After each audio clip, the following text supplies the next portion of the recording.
My name's Justin McClure. I'm here today with... Ladies and gentlemen, well slowed. Oh, wow. Is there a ghost in the house, or is that you doing your best Saturday Night Live host? That is the ghost of Don Pardo, ladies and gentlemen, because this week on the podcast, we are doing a sequel to an episode that we did a long time ago. Long time ago, we did an episode about big screen comedian failures. Comedians who came into the movies, had their big starring vehicle. You know, they came from other media. They started on TV. They started wherever they started. And then they had a movie that was supposed to launch them into superstardom, like Freddy Got Fingered or Dirty Work. And that movie didn't do so well. I mean, you can just listen to the episode where we talked about it, and you can also hear us talk about, and I'm sure Will's forgotten this, Fred Allen. Oh, if you think I've forgotten Fred Allen, you're incredibly mistaken. I know that you've forgotten Fred Allen. 100%. I don't think you remember a second of It's in the Bag, but I remember it. You can't forget, even if you wanted to. But anyway, we're doing a sequel to that episode by talking about the comedy factory that created more failed stars than just about anyone. And what factory is that? That is Saturday Night Live, a show that I never watched. Never. Not even when you were a teen? Not even? Nope. Why did you not watch it? Because my mom would not let me. Wow. I could not stay up that late to watch television. Okay, well, that's one of many differences between you and me, because I've seen so much of it. I don't watch the show anymore, partly because it's bad, and also partly because the slot in my head that is devoted to SNL knowledge is full. And I don't want to push anything out of it. It's always been bad, Will. It's always been bad. Yeah, it has always been bad. That is true. The reason I didn't watch it was not only because I would have to go to bed fairly early to wake up at like 5:30 a.m. to either go to a babysitter or be drive back to respective parents that lived an hour and a half away from each other. It was also that as a kid in the French school system, no one ever talked about it. No one. Like, I don't have one friend who talked about anything that they ever saw on Saturday Night Live. I mean, I remember as a teen, like, people would talk about, like, Lazy Sunday. You remember that bit? Oh, yeah. I was in college by the time Lazy Sunday came out. Oh, yeah. I think I was probably in, like, grade 12 or so. I don't know.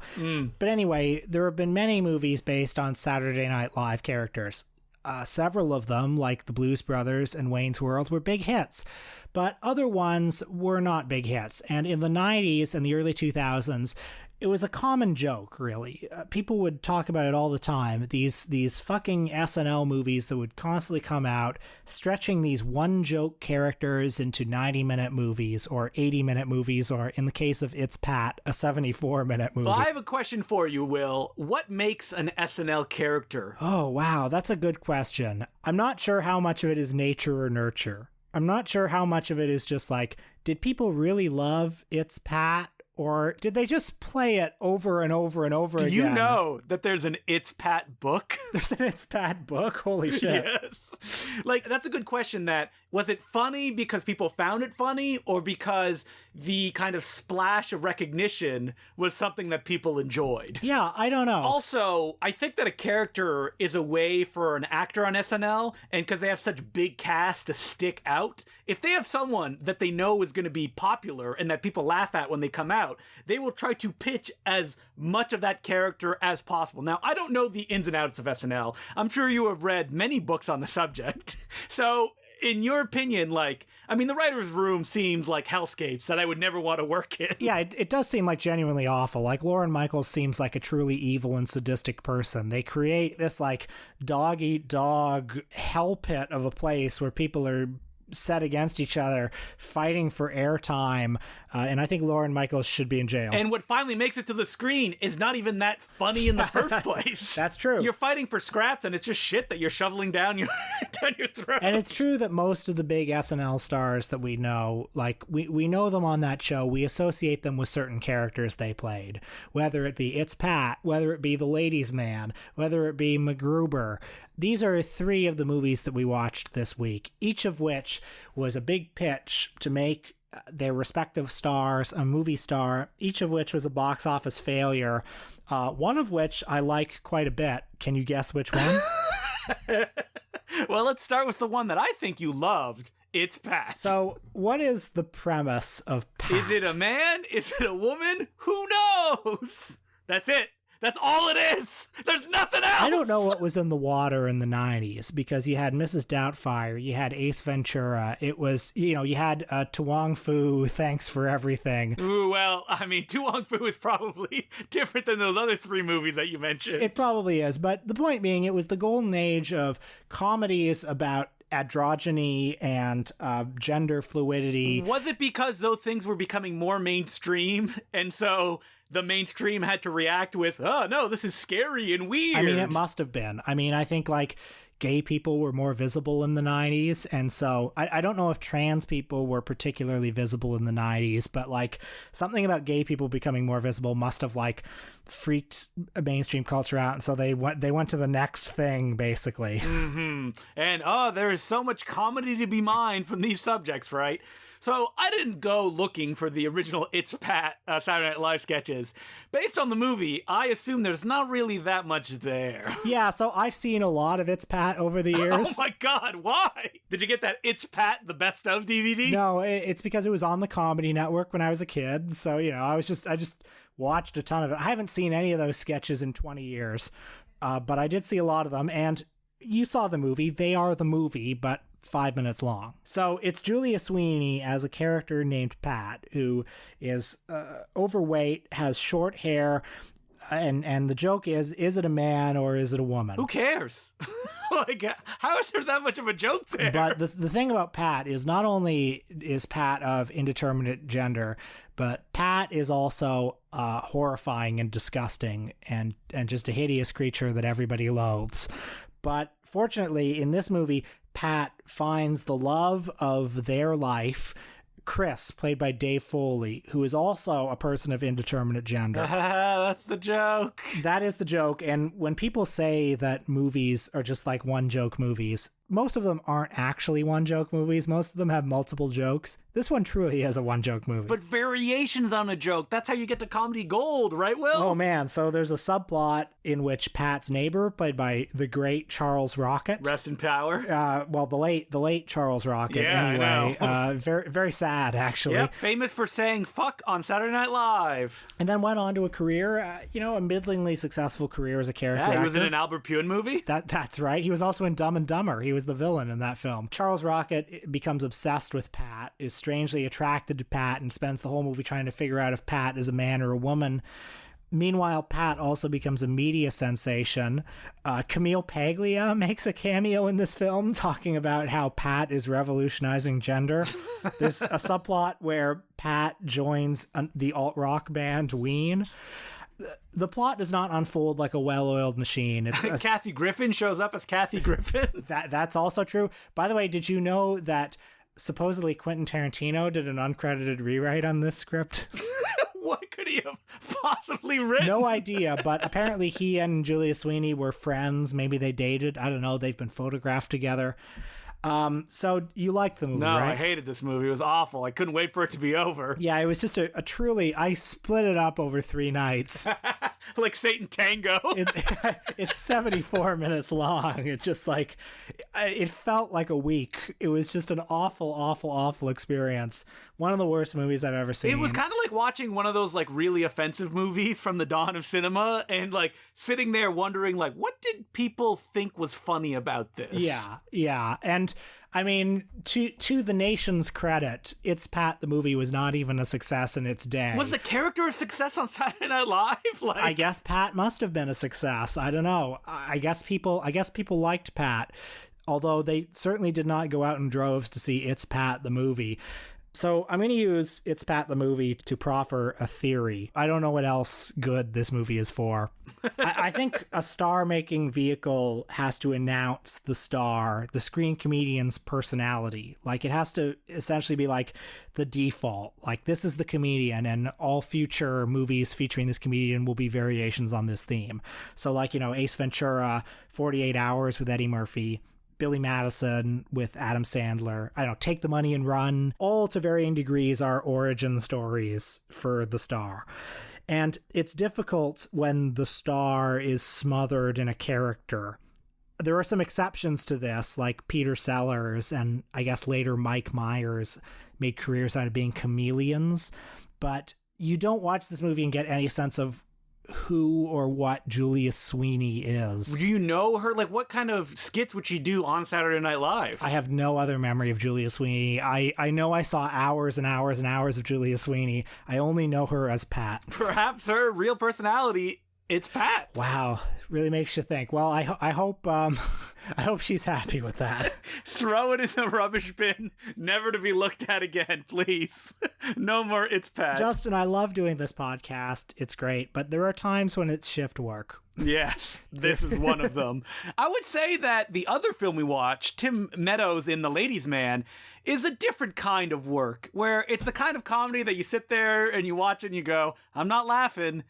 It's trying, but whew, it's not good. It's not good, although I sure appreciated it a lot more after watching It's Pat. Like, this is just a standard, like, bad comedy. It's got a couple of chuckles. So I've only become aware of Tim Meadows recently because he shows up in a lot of Andy Samberg stuff. He seems to, Samberg and the Lonely Island Boys seem to have taken him under their wing and put him in stuff in Brooklyn Nine-Nine. He has a big supporting role in Pop Star, and he's really funny in those movies. And here, not so much. He's really funny in Walk Hard, too. Did you ever see that? Oh, he's very funny in Walk Hard, where he explains what drugs will do and how you shouldn't take them and all the awesome things it makes you feel. It's the cheapest drug there is. And why do you think somebody like Tim Meadows hasn't taken off? I mean, other than that he's black and that, Hollywood only wants white actors. I mean, that probably has a huge amount to do with it. In this movie, he plays his signature character, Leon Phelps, the ladies' man.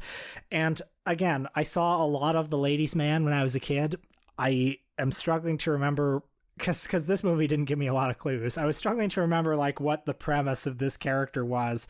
This movie is basically like a black Austin Powers, except it's a little bit more confused. Like, Austin Powers is a fish out of water. There's a disparity between him and the world that he's in, and you're kind of encouraged to regard him as ridiculous.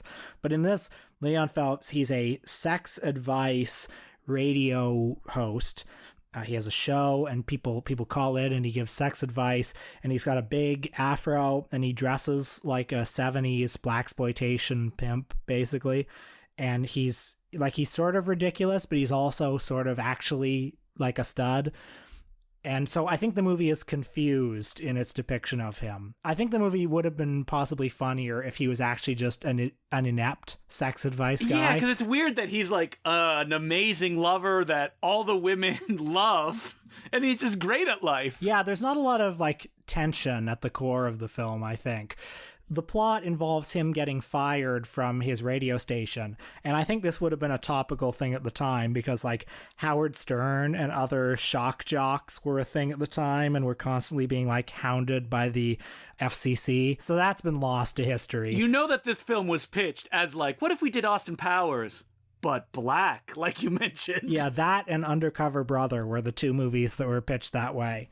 The main source of conflict in the film is a group of men, most of them white, although this is strangely not really built upon in the film, but a group of men who have been cucked by the ladies' man, led by Will Ferrell, who is a deeply closeted gay man. One of many deeply closeted gay men that we watched this week. Every SNL movie has a deeply closeted gay man in it. Also featuring Lee Evans. He's one of the men. Let's talk about Lee Evans. So I gotta say, Lee Evans seemed to be everywhere when I was a child in every movie that I watched. And looking at his IMDb credits, he was only in like 5-6 movies. That was it. But he really sticks out, doesn't he? And this is for our British listeners, because apparently, British listeners, you will know better than me. Apparently, Lee Evans was, or maybe even is, huge in the UK. Arena tour huge. In 2011, he played the O2. So, I mean, I don't know. We've seen him in, I guess, Mouse Hunt, right? Yep, There's Something About Mary. Oh, yeah, he was in that. And also... And The Fifth Element. And The Medallion with Jackie Chan, where he played the Chris Tucker role. He also co-starred alongside Jerry Lewis in Funny Bones. Oh, that's right. Oh, my God. He was in... Okay, I guess that was everything he did in America, but it was a lot. I've seen every single one of those movies. I was like, this Lee Evans guy, he must be very popular. He's in all of these films. But how could he be in that many movies and yet attract no fans in America? Like, he was in There's Something About Mary. That was a massive movie. You know what? That's probably what I associate with, because he had a big role in that. And after that, he was just gone. He has not acted in anything since 2009 when he appeared in an episode of Doctor Who. Yeah, and you know what? That's Maybe fine. he's like, listen, I've said everything that I have to say with the medallion and the ladies' man, so I can now go and live in probably the giant mansion that I own and live the rest of my life. Weird thing about Lee Evans is I think he is objectively talented, and yet I don't like him. I don't like looking at him. Lee Evans feels like someone that should be in Rat Race, and I'm shocked that he's not. Yeah, that's right. But getting back to the ladies' man, this is, like you said, an inoffensively bad comedy. Yeah, and it's just not very funny throughout. There are a couple of chuckles. Tim Meadows, he's likable on screen. I think he carries the movie as far as it can go. And you were asking like why he didn't become a big star, and I wonder if he's better suited to supporting roles, because he's kind of a low-key, wryly, funny screen presence. His strength seems to be like affable and positive, but saying really crazy stuff. Like in Brooklyn Nine-Nine, the character he plays is a cannibal. That's the cellmate of the Andy Samberg character.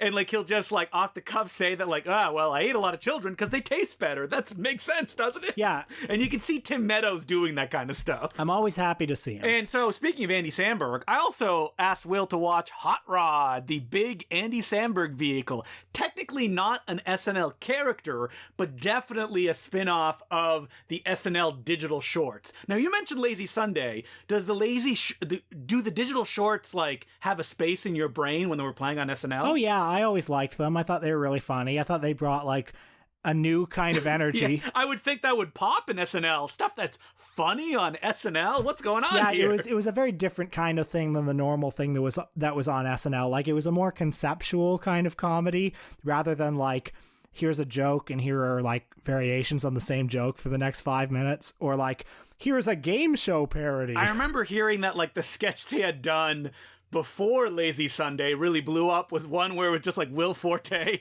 doing an interview and like eating lettuce, just stuffing lettuce in his mouth. And that was the whole gag. Like, that's the kind of stuff that they like. And I think that the SNL digital shorts, they were successful and funny because they were just left to their own devices. They're just like, this is what we're doing. They're like, all right, it's not going to cost any money. Go do it. Come back with it. Kind of like what Albert Brooks would do in those first few episodes of SNL. Right. So Hot Rod features Andy Samberg as Rod, an aspiring stuntmaster, somebody who wants to beat Evel Knievel's record of motorcycling over or doing a big motorcycle jump over, I think, 15 buses to raise money to fund the surgery of his dying father-in-law, played by Ian McShane, with whom he has a contentious relationship. Yeah, they wrestle every time. Like, I think every week is the joke. They seem to hate each other. That's the big joke.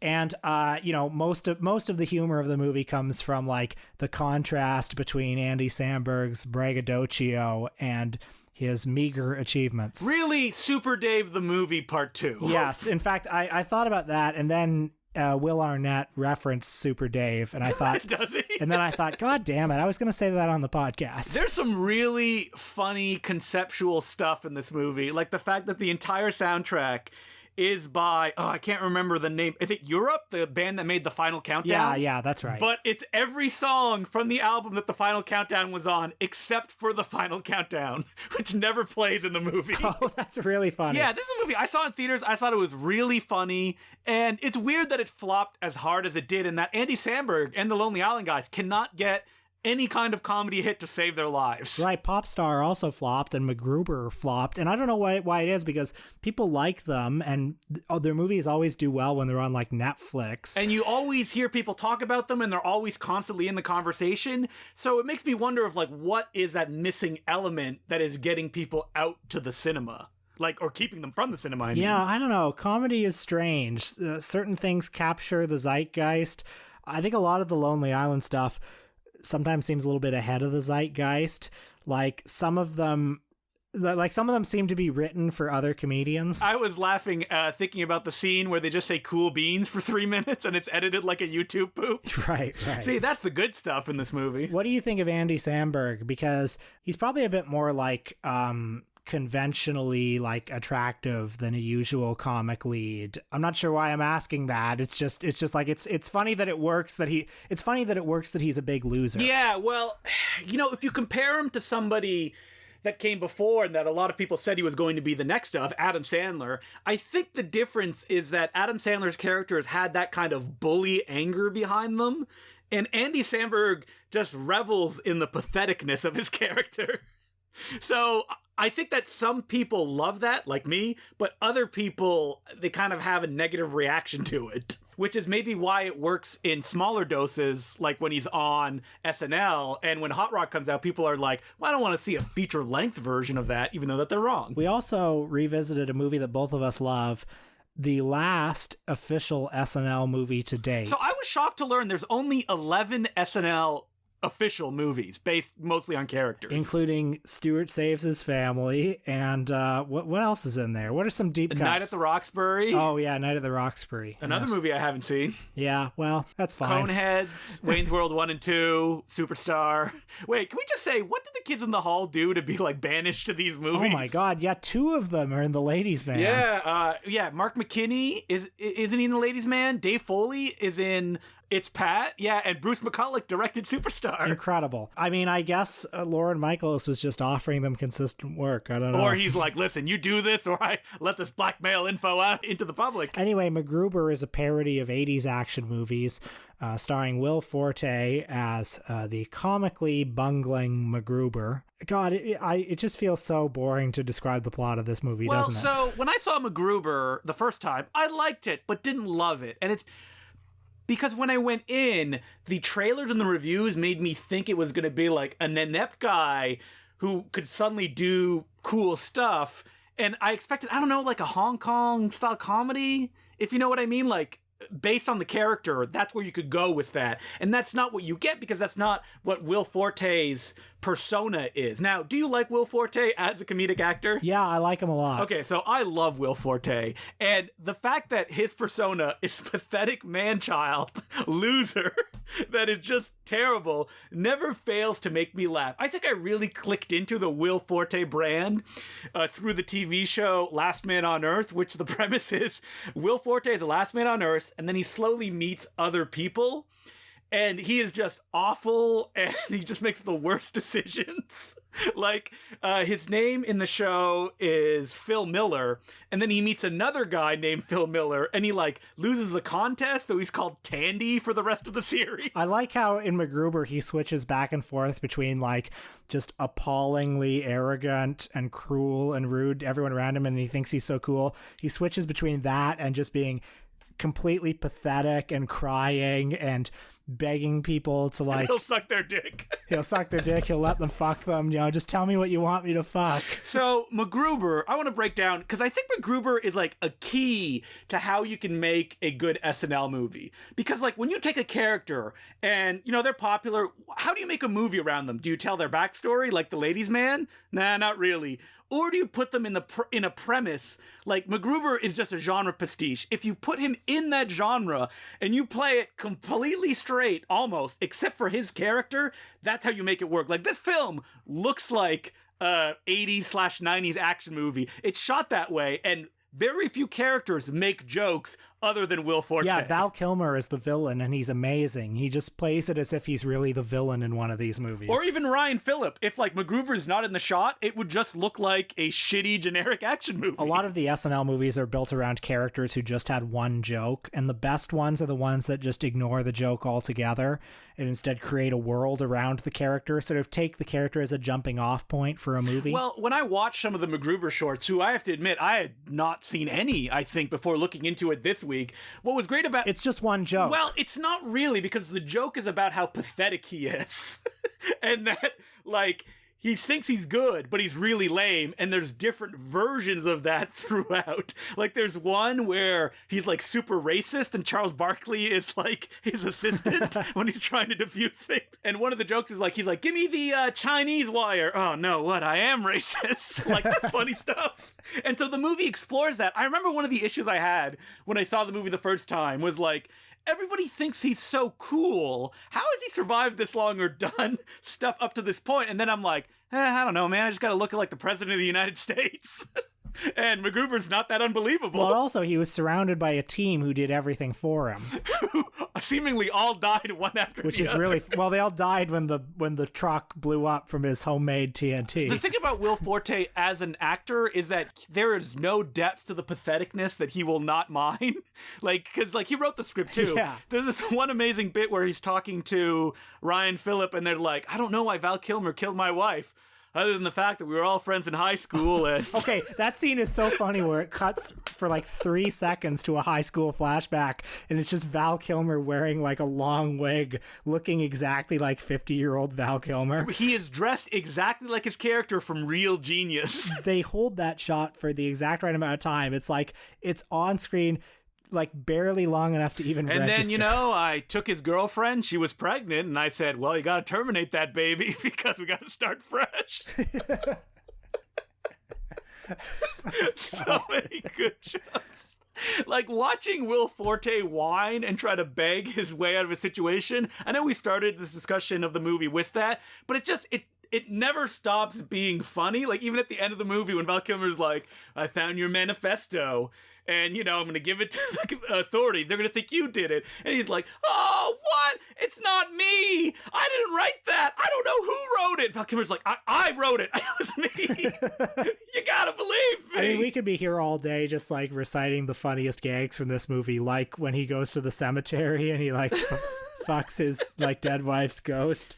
Well, there's an easy way for MacGruber to have been like a Naked Gun style film, and it's not, because, like I said, almost all of the jokes come out of Will Forte's patheticness, which I feel takes like a lot of concentration not to make it like everybody's goofy. Like, and there's like a gag every minute. If it was that way, I don't think it would work as well as it does. Yeah, I agree. So are you excited for some more SNL character movies? I'm trying to think of what...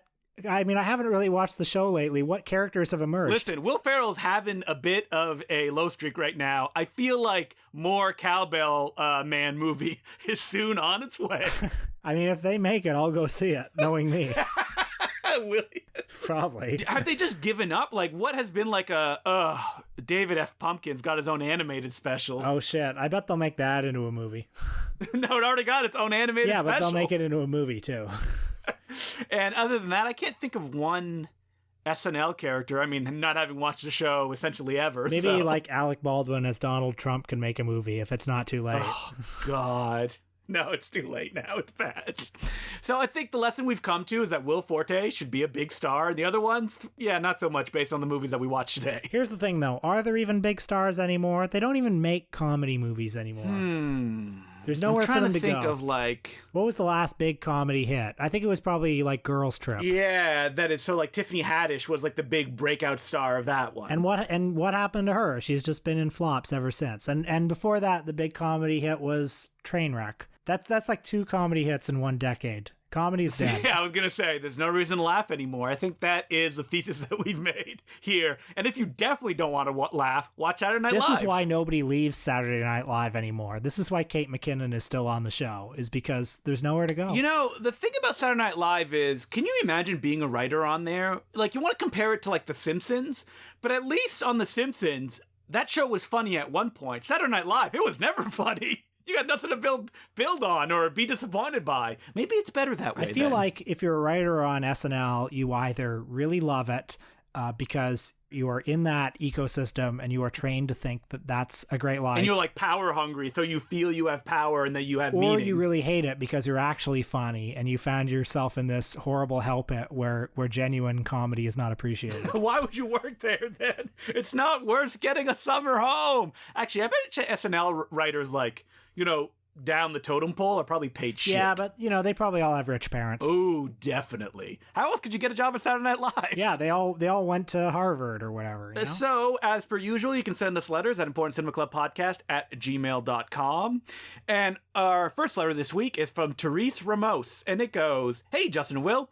Just wanted to thank you for the consistently amazing content. I'm one of your young listeners. I found your podcast when I was 14, and I honestly can't imagine what my relationship with movies would be without you guys. I used to hate movies growing up, and I only got into them a few months before I discovered your podcast. So the diversity of your topics was really helpful. Believe it or not, I didn't even know Jackie Chan had movies outside of Hollywood, or that Francis Ford Coppola was a person that existed before I listened to your episodes. You guys have definitely converted me. I am now a diehard Jackie Chan fan, as everyone should be. Wow, that's an incredible thing to hear. I found your podcast when I was 14. It does make it sound like we've been doing the podcast for like 20 years. We've been doing it for a while now. I think we are approaching the half-decade anniversary of this podcast. Wow, 5 years. Feels like nothing has changed, yet death is more closer than it's ever been. I'm curious of how this person learned of our podcast or started listening to it. You know what? Probably through politics stuff, I would say. Write in and tell us, how did you find out about the podcast? If I had to make a guess, I'd say Chapo to Michael and us to the Important Cinema Club. Definitely, we've got a lot of listeners that way. Although we've also got a lot of listeners from people who searched a filmmaker they liked on iTunes and stumbled upon us. Or a filmmaker they hate.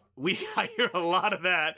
Christopher Nolan haters coming to our podcast. I know that we have a lot of Red Letter Media type fans now who came in through No Such Thing as a Bad Movie. Oh yeah, because that was a recent topic of discussion on our Patreon, which you can join if you become a Patreon member, which we'll get to a little bit later. Anyway, the letter continues. I just wanted to ask if you guys were planning to tackle Filipino films anytime soon, especially our martial law era films in the 70s or 80s. I've gotten so obsessed with the big filmmakers at the time, like Lino Broca and Ishmael Bernal, which are social realist blockbusters. I hope you guys talk about them at some point.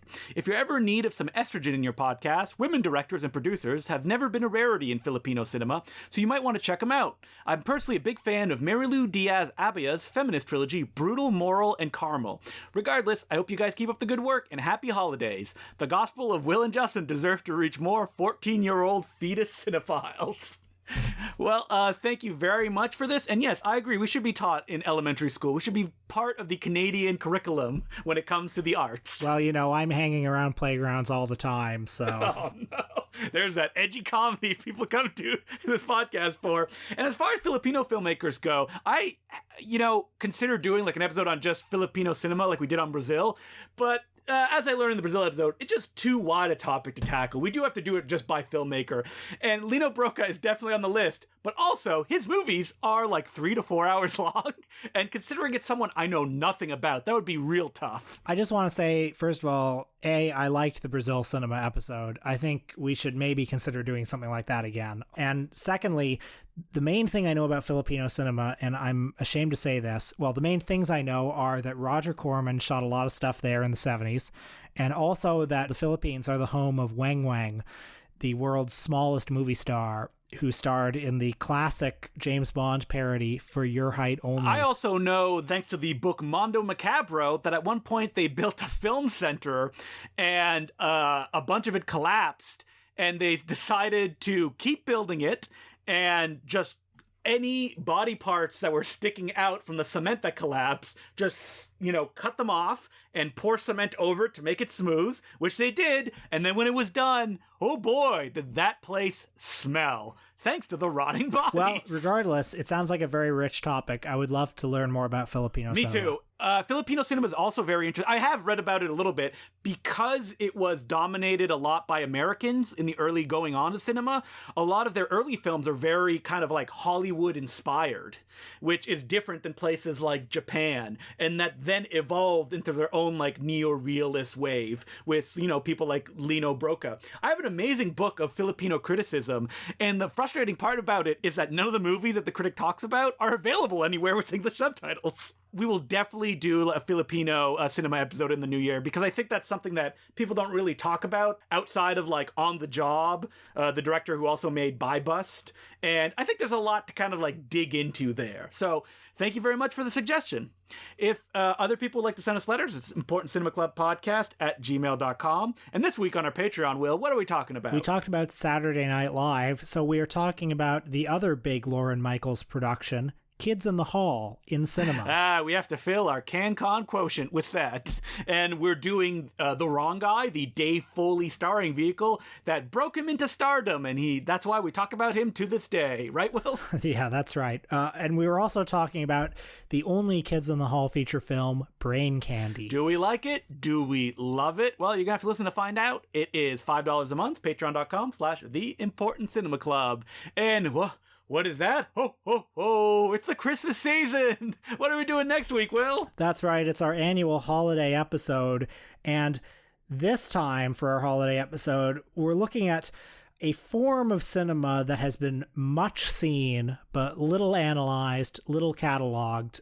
We're talking about Hallmark Christmas movies. And we don't want to make fun of these movies. Like, this is not a podcast we're going to be like, look how bad this is. I'm like genuinely curious to see more than the ones that I've already seen and just kind of break down the elements to it. Because it is a cottage industry, the poverty row of cinema today. That's right. And I'm just curious to know, like, one thing that people tell me about Hallmark movies is that they're all the same. And I don't see how that can be true. So I would like to know, like, where is the art? Are there some that are better than others? Who's the Edgar G. Ulmer of Hallmark Christmas movies? Is it possible to be an Edgar G. Ulmer now in the Hallmark kind of fact? And when we say Hallmark, we mean general, like, that counts Harlequin Christmas movies, or, I don't know, what are some other channels that play Christmas movies? There's so many of them. Yeah, and they all have the exact same poster. It's like I don't need to describe the poster. You've all seen it. It's a man and a woman, and they're white, and they're standing in front of usually snow, and there's like a red outline around it. One of them has a red sweater, and one of them has a green sweater, and maybe there's a snow globe in there somewhere. Now, originally, Will pitched this episode as watching cult directors making Hallmark Christmas movies, but I think we're going to go a little bit broader than that. Yeah, I pitched that because Fred Olen Ray has made some, David Dakota has made some, many other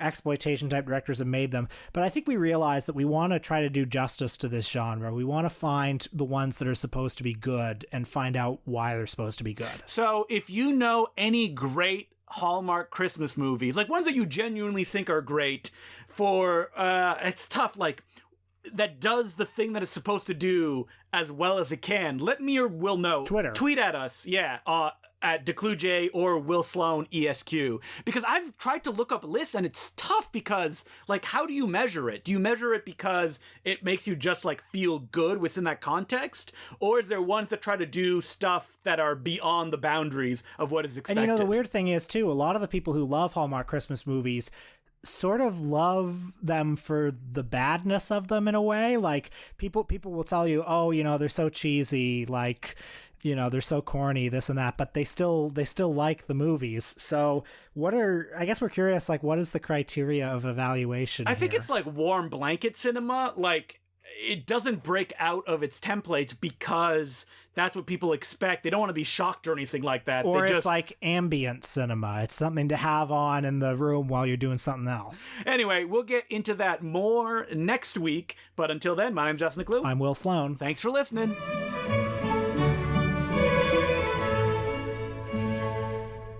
Justin, following your recent 24-hour Halloween movie marathon on Twitch, you did another big Twitch marathon, another 24-hour marathon full of movies, one movie after another. I'm curious to know if you slept, but I'm also curious to know what you watched. You did a Christmas marathon. I'm going to say, I did not sleep, and I felt great the next day, too. I just got it down to a science, which is don't eat garbage while you watch these. Because that's what you want to do when you do something special, like watch movies for 24 hours, is like eat chips or like salty food or pizza. And I avoided all of that, kept myself hydrated. I took 2 showers during those 24 hours.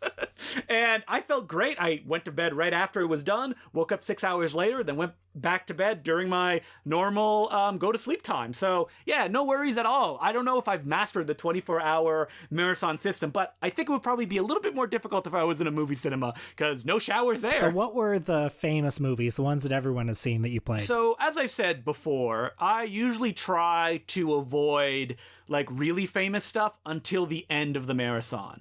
So like when I started it, I did like a bunch of stuff that people have probably never heard of, like an amazing French noir that's set over one night during Christmas called Le Mancharge, also known as Paris Exchange, that like everybody loved and no one has ever heard about. A lot of these movies, I went through lists of Christmas movies looking for anything I did not know, and then I would look into it to see if it was good or not. I watched Evenings on a Farm near Dinanka, which is a film that people would know the style of because it's the MST3K episode Jack Frost, the same director. You remember that one, right? The Russian kind of like fantasticals. Those movies are great. I feel like we could do a whole episode on just Russian fantasy films because they're their own genre, and it's fascinating to look at where they came out of and what message they were trying to share with their audience. I also watched a Shaw Brothers. It's not a Christmas movie, even though I did discover there is a Christmas Shaw Brothers movie, but it's a drama and nobody likes it very much. One called The Black Tavern, which is like The Hateful Eight,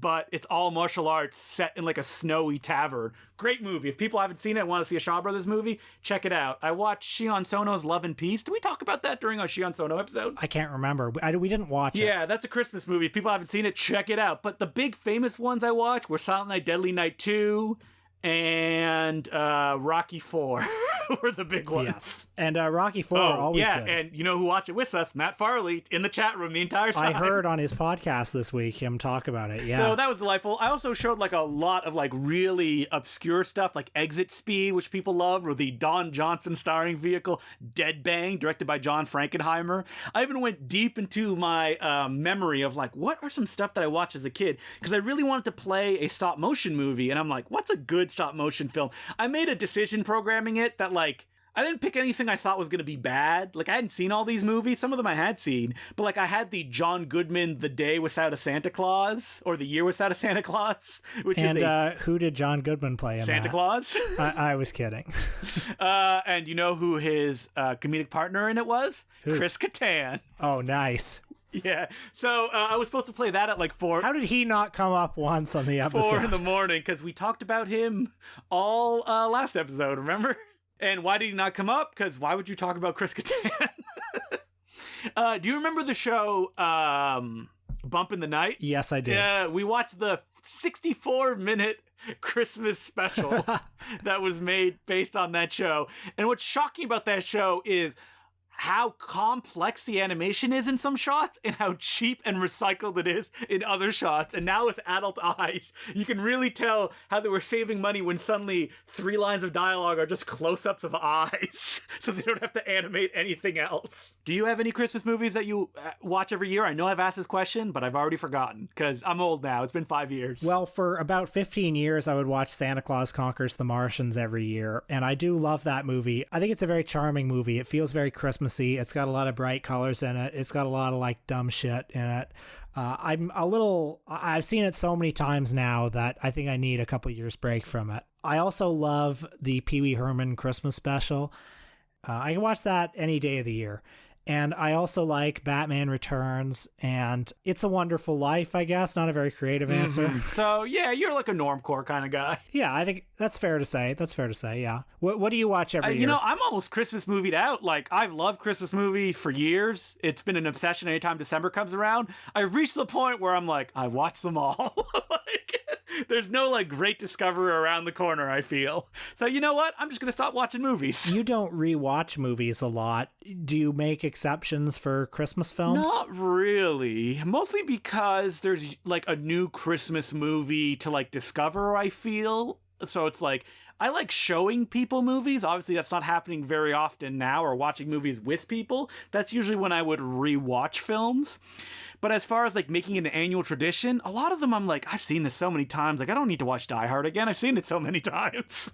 You know what? I watch Jingle All the Way every year for Christmas. And actually, I'm going to be watching it online this Saturday. So follow me on Twitter, DeClueJ. Well, I'll have more details about that, where we can do a big Jingle All the Way watch together. Originally, it was supposed to end the marathon, but unfortunately, my partner Emily could not watch it with me. And because we watch it together every year, I decided to switch it out for Rocky 4. And we'll be doing another screening of Jingle All the Way all by its lonesome. Love that movie. I'm not a pervert. Makes me laugh, even in imitation.